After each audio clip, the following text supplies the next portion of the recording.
Kim Chu, naimbyar na raw sa kadaldalan ni Sian, paulit-ulit na lang.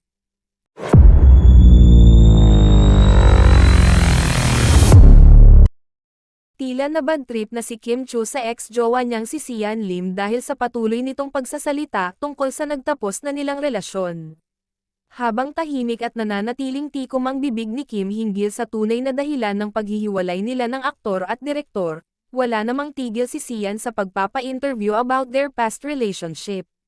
In fairness naman kay Kim, talagang nakikiusap siya sa mga nag-i-interview sa kanya na huwag nang pag-usapan ang breakup nila ni Sian bilang respeto na lang sa 12 years nilang relationship.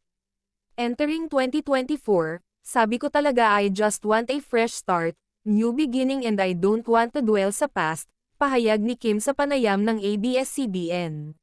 Nangako rin daw siya sa kanyang sarili na hindi na niya babalikan ang past nila ni Sian kung matatanong siya ng press hinggil dito.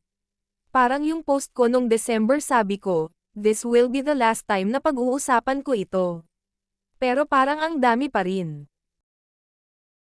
Parang hindi naman siya mapag-uusapan kung no one's lighting the fire, ang makahulugang sabi pa ni Kim sa naturang panayam. Umaasa ang kapamilya actress at TV host na titigil na ang kanyang ex-boyfriend sa pagsasalita at pagbibigay ng detalye about their past relationship. It ended, the journey was beautiful. Ayaw ko nang maging masama yung loob ko, ani Kim. Sa nasabing panayam, hindi rin napigilan ng dalaga ang maging emosyonal, kasi paulit-ulit na lang. Let's give it a rest and let's live respect to each other. Bago magpasko noong 2023, kinumpirma ni na Kim at Sian na tinatapos na nila ang 12 years nilang love story. Say ni Kim sa kanyang official statement, "It was our mutual decision to transition our relationship into what we hope to be a lifelong friendship."